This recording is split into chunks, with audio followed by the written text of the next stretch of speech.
Alô, bom dia, boa tarde, boa noite. Estamos aqui gravando mais um vídeo, desta vez um tema bastante polêmico. Acho que excede o que foi gravado contra Jean Val Ellen, porque o personagem central, a quem nós apontamos as nossas baterias, é ninguém mais, ninguém menos do que o pastor Caio Fábio. Vamos então ao nosso material dizer quem foi Caio Fábio e quem é, né? Caio Fábio da Araújo Filho, nascido em Manaus em 15 de março de 1955, é mais conhecido como Caio Fábio, simplesmente. É um escritor brasileiro e a principal voz do cristianismo denominacional no Brasil. Então, ele é tão famoso quanto foi Jesus Cristo. Aqui nós temos um livro onde o autor Claude Termontan mostra Jesus Cristo como sendo o grande pregador. Então, Caio Fábio se tornou tão famoso quanto Jesus Cristo. Hoje é o mais famoso pregador do Evangelho. Então, parabéns. Continuemos agora. Crítico ferrenho do cenário evangélico, ele foi um dos principais líderes presbiterianos dos anos 80. Olha, líderes, essa vai ser a palavrinha mágica. Ele está sempre na liderança, é sempre o cabeça, é sempre o governante, é sempre quem vai conduzir tudo e todos. Então, é fama, sucesso e fortuna. É isso que ele busca, mas muito mais esperto do que vários outros, né? Ele toma um caminho completamente diferente, com a criatividade inaudita. Mas, de qualquer maneira, nós não achamos isso correto, porque nós temos aqui um respeito imenso pelo movimento evangélico, né? Aqui está Estudando a Bíblia, já mostrei esse livro, né? Que é uma crítica contra os testemunhos de Jeová, por dizerem que Jesus Cristo não é Deus. O autor é Bernardo Castex, com os originais hebreus e gregos. Então, ele faz parte do movimento evangélico. Ou seja, evangélico no sentido puro de baseado nos evangelhos, né? Porque evangélico nacionalmente que é protestante. Tornaram evangélico sinônimo de protestante. Mas a palavra evangélico é quem prega o evangelho. Tá? Tem nada a ver com protestante. E aqui tem um evangélico protestante que eu admiro muito, a Bíblia dele, que é chamada de Bíblia de João Ferreira de Almeida. Aqui está um protestante, um evangélico, que eu respeito muito, o senhor Caio Fábio. Entendeu? Então, se você não os respeita, o problema é seu. Eu não vou na sua onda. Tá? Respeito muito ambos aqui. Então, você tem uma imaginação muito criativa e achou uma bela maneira, né, de vender Jesus como mercadoria. Muito criativo. Caio Fábio foi presidente e fundador, sempre, minha gente, da Associação Evangélica Brasileira, idealizador da Visão Nacional de Evangelização, membro do Pacto de Lausanne e mentor do grupo Movimento Caminho da Graça, que possui subestações espalhadas pelo Brasil e pelo mundo. Já estava riquíssimo. Está aí então quem é o cara. O cidadão está aí agora, o raio-x dele. Agora vocês que seguem ele, procurem verificar se é ou não é isso. Estou dando fatos, né? Então ele foi extremamente criativo. Fez algo que ninguém tinha feito. Em vez de fundar uma igreja com nome, ele não deu nome nenhum. Quer dizer, inicialmente é que deu, né? A EVB, depois a Vinde e tem outras mais, né? Mas Movimento Caminho da Graça, de qualquer maneira, o grupo tem sempre um nome. No entanto, ele diz que não tem nome. São os desdenominados. Bom, Caio Fábio tem mais de 45 anos de ministério, durante os quais lançou mais de 130 livros. Cristão sem filiação, portanto, desigrejado, né, no palavreado dele, Caio propõe Jesus como chave hermenêutica Hermenêutica, a gente quer dizer de interpretação, tá? De interpretação do oculto, ou seja, do Sod. Em hebraico nós temos Peshat, Remes, Darash e Sod. Então, ele sabe disso, porque ele é muito inteligente, mais do que qualquer um pode imaginar, e ele então decidiu usar, né, a leitura chamada Sod para criar uma maneira de pregação e uma maneira de liderar que parecesse que ele não era líder. Ele parecia um homem simples, praticamente invisível, mas na verdade ficou famoso, né, rico e praticamente com uma capacidade imensa de liderar multidões. Isso é o que ele queria. Então, mas como a chave hermenêutica, ou seja, da interpretação mais secreta da compreensão da vida e das Sagradas Escrituras, prega a centralidade de Cristo como reconciliador da humanidade. Claro, aí também eu faço isso, né? É evidente. Aqui nós temos então, né, o que é o símbolo, né, da nossa fé, que Jesus foi o reconciliador.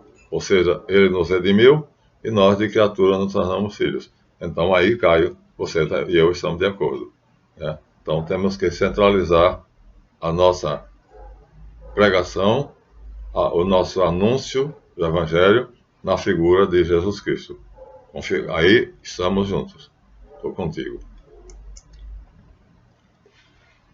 Nascido em Manaus, Caio teve uma juventude errática, cometendo pequenos delitos e contravenções. Portanto, era um trombadinha. Era um trombadinha. Mas isso foi na sua juventude. O pai de Caio se converteu à igreja presbiteriana no ano de 1967. Posteriormente, toda a família se converteu.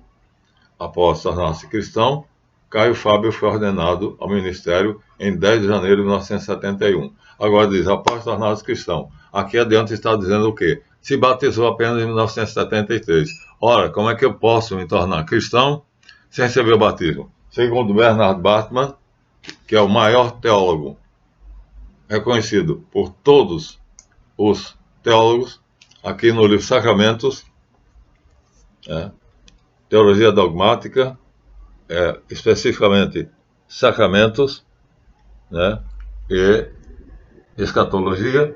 Então, Bernard Bateman, aqui está o nome dele, o maior perito em Teologia Dogmática e Sacramentos. Então, ele diz que o que faz uma pessoa ser cristão é ser batizado. Jesus Cristo diz, ide, anunciai o Evangelho a toda a criatura, batizando-os em nome do Pai, do Filho e do Espírito Santo. Quem crer for batizado, quem crer e for batizado será salvo. Quem não crer será condenado. Então, Fábio, como é que você pode dizer-se cristão sem ter recebido o batismo? Você não crê no Evangelho, então. As Escrituras para você não valem nada. Porque Jesus Cristo diz, né? E João? O batismo de João é do céu ou é da terra? Foi invenção da cabeça dele? Não é? Ele cita Isaías. Eu sou a voz que clama no deserto, preparai os caminhos do Senhor. Isso está em Isaías. Então, você também diz que não aceita o Antigo Testamento, basta o Novo Testamento. Acontece que João se baseia em Isaías, em uma profecia de Isaías, que anuncia ele como sendo o Elias que vai vir à frente de Jesus Cristo. Logo, parece que você diz que entende daquilo que de fato não entende, mas engana muitos. Mais um enganador. Porque é impossível você não saber que só se pode dizer que é cristão, que aceitou Jesus Cristo como seu Salvador, depois de batizado, como Saulo de Tarso. O batismo é o primeiro sacramento do cristão. E você despreza isso, se converte e se torna pastor em 10 de janeiro de 71 e só se batiza em 1973. Ora, você não era cristão. Então, nem podia dizer-se cristão, nem podia ser ordenado pastor.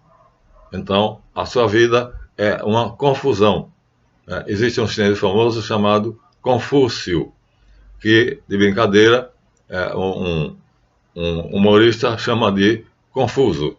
Então você é outro Confúcio.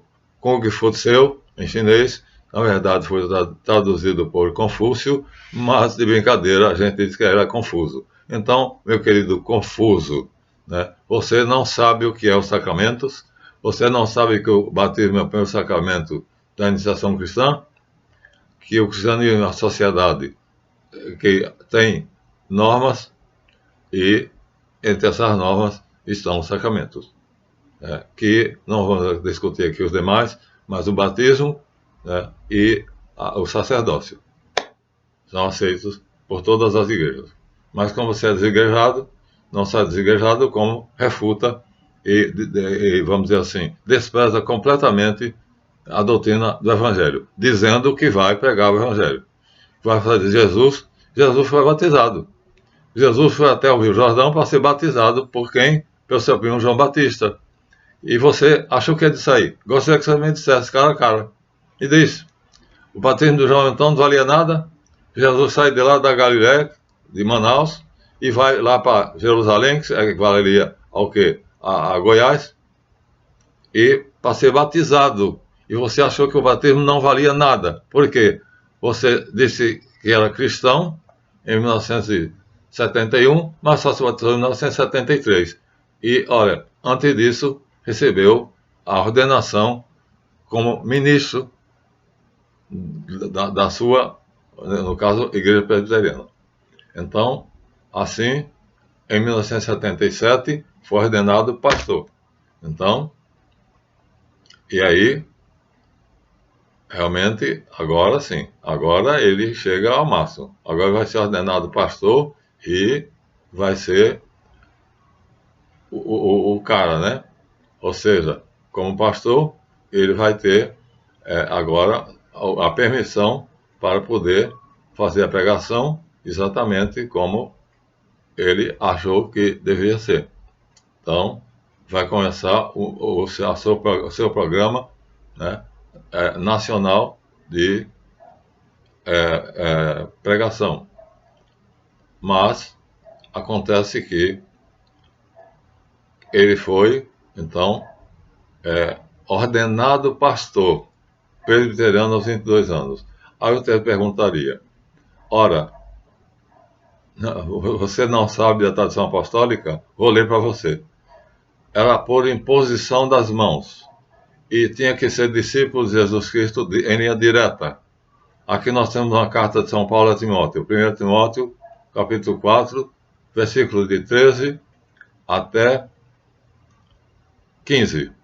Diz assim, não deixe de desenvolver o dom que é em ti, que te foi otorgado por profecia, com imposição das mãos por parte dos presbíteros, ou seja, daquela época, portanto, discípulos diretos de Jesus Cristo. E Paulo também punha as mãos, né, para formar bispos. Ou seja, a tradição, a corrente da tradição apostólica. Quem foi que impôs a mão na sua cabeça e te fez pastor? Quem foi? Quem foi o presbítero? Quem foi o bispo? Quem foi o pastor? Pertencia aos discípulos de Cristo? Vamos voltar no passado? Vamos ver onde começa a linha da sua... você surgiu do nada. Se surgiu do nada, então é nada. Mas dedica-se completamente ao cumprimento das suas responsabilidades. Ou seja, agora ele acha que a responsabilidade dele, agora ele é pastor, né, vai pastar, muda-se para a cidade do Rio de Janeiro em 1978, onde fundou a Visão Nacional de Evangelização, VINDER. Mais uma vez, a questão dele é criar organismos. Organismo que ele dirige, que ele lidera e que ele gere. Portanto, o dinheirinho vai para o bolso dele. Assim é. Organização, aqui diz, que serviu de apoio financeiro por muito tempo ao seu Ministério de Evangelização. E por meio do qual realizou congressos em todo o Brasil. Então, tinha dinheiro para viajar para o Brasil todo, e de onde tirava esse dinheiro? Das doações. Na época foram 60 livros e 76 conferências publicadas na qual venderam mais de 6 milhões de exemplares. Mais de 100 milhões de exemplares. Ele disse que doava 90% dos direitos autorais para a organização não governamental fundada por Evinde, que ele dirigia e que era o tesoureiro. Ou seja, o dinheiro passava pela mão dele. Ele podia colocar no papel que dava 90%, mas era uma ONG e ele era quem dirigia, era o tesoureiro.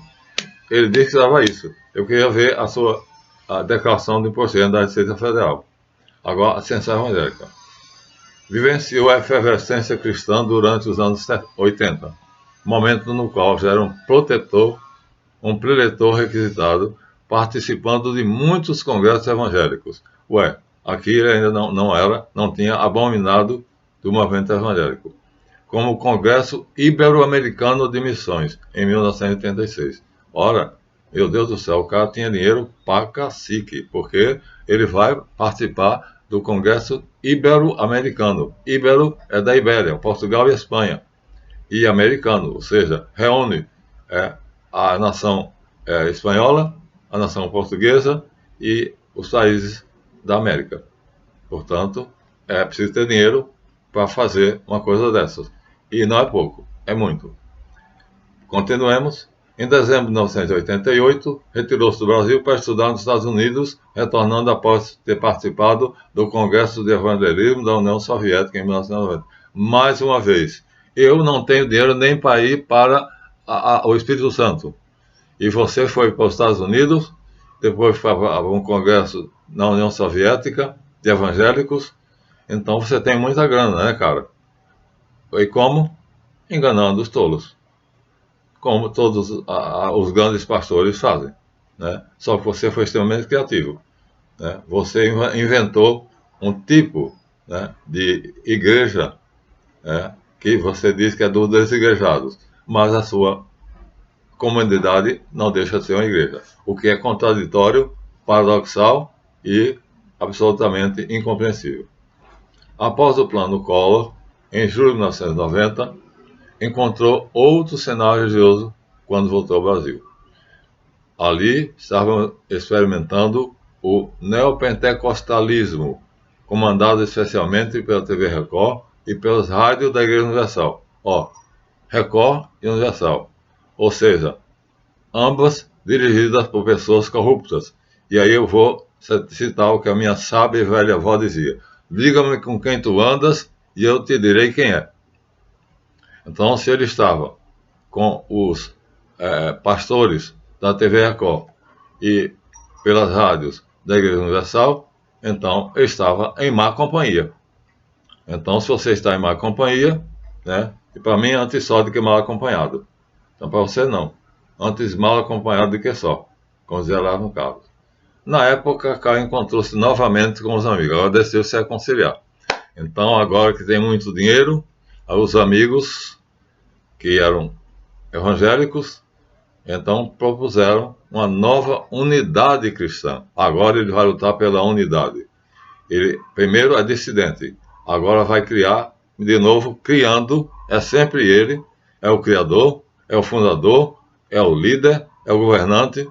Em 1991, a Associação Evangélica Brasileira, iniciais AEVB, da qual tornou-se presidente por 8 anos. Então, durante 8 anos, todo o dinheiro que passava por essa associação evangélica passava pela mão desse enganador. Imaginem vocês quanto dinheiro ele botou no bolso. 8 anos. Em 1992, já reunia quase 150 mil pastores de todas as denominações. Gente, olha, não é 150 pastores, é 150 mil pastores vinculados à organização dele, a AEVB, Associação Evangélica Brasileira, mas pastores de denominações menores que decidiram aderir. Ele fascina quem na serpente faz com o rato antes de comê-lo. De acordo com o Caio, 2 foram impedidas de participar da AEVB. Ele então agora vai dizer, nem todo mundo pode, né? O que eu faço, então não aceito todo mundo. Ele diz, abre aspas, menos a Convenção Nacional das Assembleias de Deus no Brasil, de Madureira, porque o Manuel Ferreira era e é um bandido. Bom, então você tem ética. O segundo foi Macedo, que me chamou e disse: eu quero entrar na organização que você está criando. Macedo já implorou a ele para fazer parte do desigrejado dele. Ele disse: olha, Macedo, nós estamos criando essa organização justamente por tua causa, porque tu és um canalha. É o que todo mundo sabe. Um enganador, né? Uma pessoa que não tem juízo, porque se veste de judeu, sendo pastor evangélico, e faz um culto evangélico vestido de judeu, com barba grande, com um kippá e tudo mais. É um doido. Então, são esses amigos de Caio Fábio. Porque se nós não dissermos o que é a Igreja Evangélica agora, e não determinarmos, à luz do Evangelho, o conteúdo básico do Evangélico, daqui a 20 anos, quando se falar em Evangelho, vai falar em ti, com tuas barganhas, tuas mentiras. Claro, Macedo mandou fazer um filme onde ele passa por herói. E eu acompanhei a trajetória de Macedo toda, desde a pregação dele nos Coretos até o primeiro templo que ele construiu. Do lado da minha casa, ali na Rua do Aço. Então, é de fato um grande mentiroso. E aí, Caio Fábio aí, agora ele é ético. Agora ele vai seguir o caminho do bem. Agora ele desacredita duas pessoas que são bandidas. Portanto, aqui nós temos um personagem famoso chamado Aristóteles. Vamos voltar para a nossa câmera. Que tem um livro sobre ética. Então, Caio Fábio tem ética. Aqui está Aristóteles. Ele escreveu um livro famoso chamado Ética a Nicômaco, onde ele diz o que é a ética, né? Então, nós temos aqui outras imagens dele, né? Isso aqui é uma pintura, Academia de Platão, a Academia de Atenas, né? De Rafael de Sanzio, e essa aqui é a pintura. Mas o rosto é bastante parecido com o rosto dele.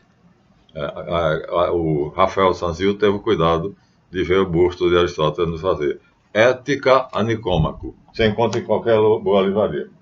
Tá? Então, um filósofo grego, cerca do ano 303 a.C., e foi professor mentor de Alexandre Magno, Alexandre da Macedônia, Alexandre o Grande. E você, então, é outro Aristóteles. Tem uma ética maravilhosa. Né? Não se junta com bandidos.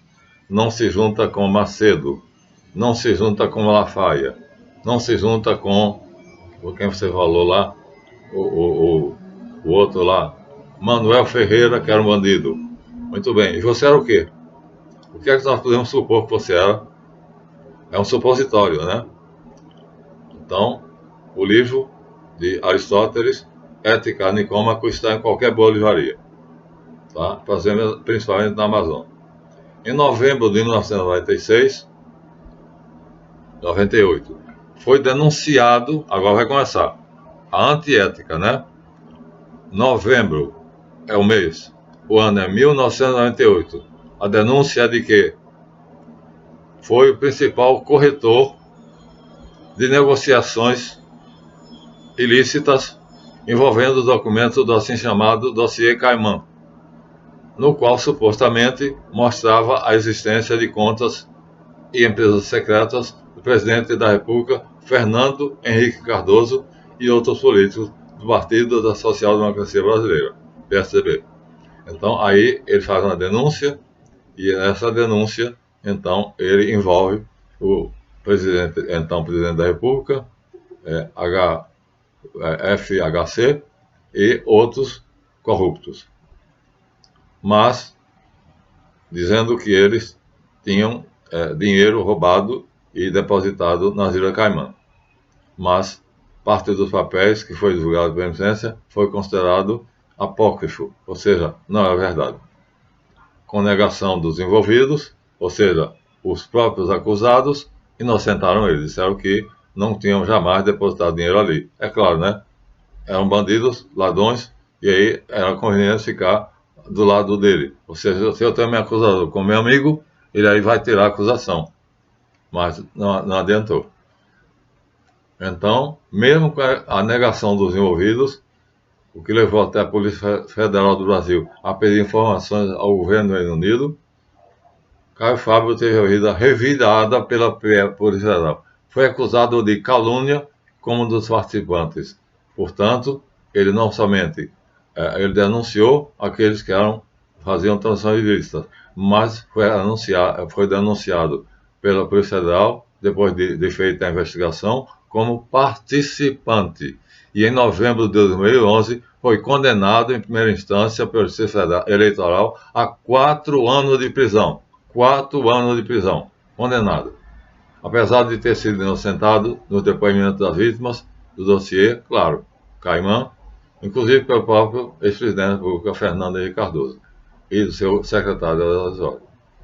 Contraditório a todas as provas, Caio Fábio foi considerado responsável, culpado, por elaborar e divulgar o dossiê, incorrendo em crime de calúnia e falsificação. A sentença da juíza da primeira instância, Léa Maria Barreiro Duarte, baseou-se em investigações que contou até com a participação do FBI. Mas a sentença proferida pela Justiça foi posteriormente anulada por decisão do juiz do Tribunal Regional Eleitoral de Alexandre Davi Malfatti em fevereiro de 2012. Mas continuou valendo. Ou seja, o tal do Alexandre Davi Malfatti tentou anular a sentença da juíza do Tribunal Eleitoral, Léa Maria Barreiros Duarte, mas não conseguiu.